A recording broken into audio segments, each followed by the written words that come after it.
Bismillahirrahmanirrahim. Assalamu alaikum everyone. Welcome to my channel Education Arena. Hope you all are doing well. Today the topic which I am going to discuss in front of you people is paradigmatic and syntagmatic relations in linguistics. This is included in a subject Introduction to Linguistics 1, course code English 102, which is a part of BS English first semester. First of all, I would like to start my today's lecture with the introduction about paradigmatic and syntagmatic relations. तो linguistics के अंदर पैराडिग्मेटिक और सिंटैगमेटिक जो relations हैं, ये relationship की दो fundamental types हैं जो वर्ड्स और लिंग्विस्टिक एलिमेंट्स जो हैं उनके एक दूसरे के साथ हो सकते हैं या फिर लैंग्वेज के स्ट्रक्चर के साथ हो सकते हैं। ये जो कंसेप्ट्स हैं बेसिकली इनको एक स्ट्रक्चरलिस्ट लिंग्विस्ट था फर्डिनेंड डी सॉसर, उसने इंट्रोड्यूस कराया था। और अगर आप ये समझना चाहते हैं कि लैंग्वेज एज अ सिस्टम किस तरह से ऑपरेट करती है तो आपको इन रिलेशन को समझना बहुत ज़्यादा ज़रूरी है। ठीक है, तो हम स्टार्ट कर लेते हैं पैराडिग्मेटिक रिलेशंस के साथ। पैराडिग्मेटिक रिलेशंस बेसिकली वो रिलेशनशिप हैं लिंग्विस्टिक यूनिट्स के दरमियान में। अब लिंग्विस्टिक यूनिट क्या है? वर्ड्स भी और मॉर्फीम्स भी। ठीक है, तो ये बेसिकली रिलेशनशिप्स हैं between linguistic unit, between morphemes और वर्ड्स जिनको हम सब्सटीट्यूट कर सकते हैं। ठीक है, जिनको हम जो है वो यानी कि सब्सटीट्यूट का उर्दू मीनिंग होता है मुतबादिल। ठीक है, रिप्लेस एक पर्सन या थिंग एक्टिंग और serving in place of another. एक इंसान या कोई चीज़ एक्ट कर रही, सर्व कर रही किसी और की जगह पर, वो सब्सटीट्यूट की मीनिंग में आता है। ठीक है, यूज और एड इन प्लेस ऑफ यानी किसी और चीज़ की प्लेस में यूज़ करना। ठीक है, एक पर्टिकुलर पोजीशन के अंदर। ठीक है, एक सेंटेंस और फ्रेज के अंदर। ठीक है, तो ओवरऑल क्या है कि पैराडिग्मेटिक रिलेशंस जो हैं वो ऐसे रिलेशनशिप हैं मॉर्फीम्स, वर्ड के लिंग्विस्टिक यूनिट्स के दरमियान में जिनको हम एक दूसरे के लिए जो है वो सब्सटीट्यूट कर सकते हैं, वो सब्सटीट्यूट हो सकते हैं एक सेंटेंस या फ्रेज के अंदर पर्टिकुलर पोजीशन में रहते हुए। ठीक है, ये एलिमेंट सेम कैटेगरी और सेम क्लास से बिलोंग करते हैं। ठीक है, और एक दूसरे के साथ ये जो है वो एक्सचेंज भी हो जाते हैं, लेकिन जो मीनिंग है वो डिफरेंट होता है। ठीक है, जो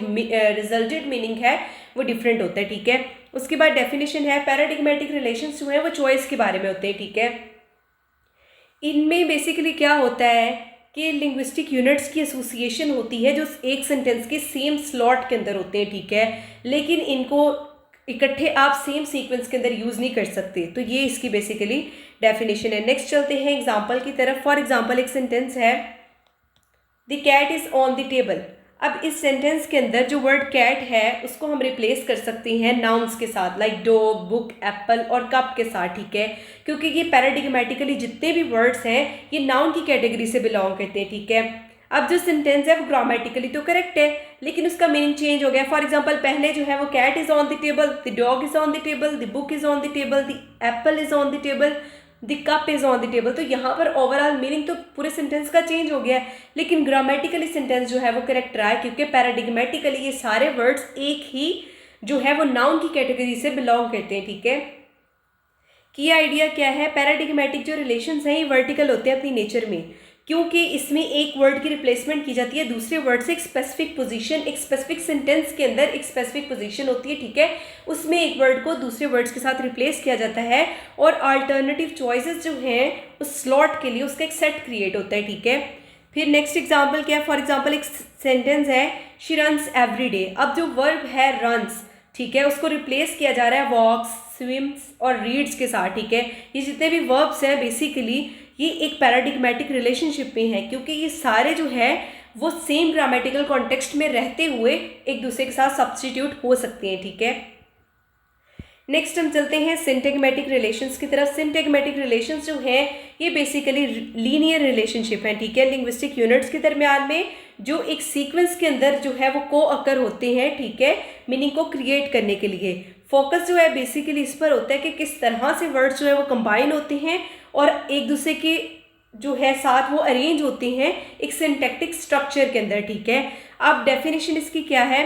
सिंटैगमेटिक जो रिलेशंस हैं वो बेसिकली कॉम्बिनेशन के बारे में है। ठीक है, यानी कि इनमें वो तरीका जो है वो शामिल होता है कि जिस तरह से लिंग्विस्टिक एलिमेंट्स जो हैं लाइक मॉर्फीम्स हैं, वर्ड्स हैं, साउंड्स हैं, वो एक स्पेसिफिक ऑर्डर के अंदर जो है वो रखे जाते हैं मीनिंगफुल सेंटेंसेस, फ्रेजेस या क्लॉजेस जो है बनाने के लिए।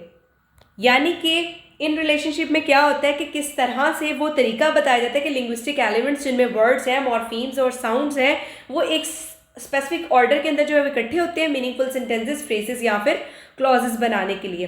अब एक एग्जांपल है the cat is on the table. अब जो वर्ड कैट है, the cat is on the and table, ये सारे एक सिंटेगम बना रहे हैं क्योंकि ये एक स्पेसिफिक सीक्वेंस के अंदर अपीयर हो रहे हैं मीनिंग को क्रिएट करने के लिए, ठीक है। अगर आप वर्ड्स का ऑर्डर चेंज करते हैं तो बेसिकली मीनिंग या तो डिस्ट्रॉय हो जाता है या चेंज हो जाता है। The cat is on the table, ये रियल हमारा जो है वो सेंटेंस है, ठीक है। अगर इसको चेंज कर दिया जाता है the table cat is on the, तो ओवरऑल आपको मीनिंग ही समझ नहीं आ रहा, ओवरऑल जो मीनिंग है वो डिस्ट्रॉय हो गया, बदल गया बिल्कुल, ठीक है। अब यहाँ पर जो वर्ड है सिंटेगम, इसको देख लेते हैं। बेसिकली ये एक लिंग्विस्टिक यूनिट है, ठीक है, जिसमें लिंग्विस्टिक जो फॉर्म्स हैं, जिनमें वर्ड्स हैं, साउंड्स हैं, फ्रेजेस हैं, फनीम्स हैं, बेसिकली इनका एक सेट होता है, ठीक है, जो एक दूसरे के साथ सीक्वेंशियल रिलेशनशिप में होते हैं, ठीक है।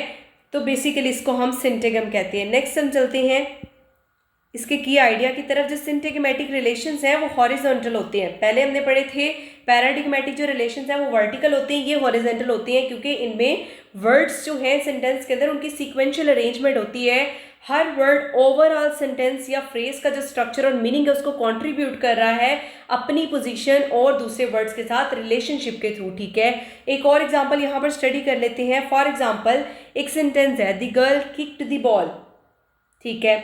The girl kicked the end ball, ठीक है, ये सिंटेगमेटिकली रिलेटेड है एक दूसरे के साथ क्योंकि एक स्पेसिफिक ऑर्डर के अंदर अपीयर हो रहे हैं मीनिंग को कन्वे करने के लिए, ठीक है। एक इनका ऑर्डर सा बना हुआ है। अगर ऑर्डर को चेंज कर देते हैं, लाइक रियल था the girl kicked the ball, ठीक है, अब इसका अल्टरनेटिव बनाया kicked the girl the ball, तो ये सेंटेंस बेसिकली इनकरेक्ट हो गया और कंफ्यूजिंग हो गया। तो ये बेसिकली जो है वो सिंटेगमेटिक रिलेशंस हैं। ये आज का हमारा लेक्चर था। Hope you guys understand my lecture, so please do like, share and subscribe my channel and press the bell icon for the latest updates. Inshallah in future I'll try to make more informative videos for you people. Thank you very much.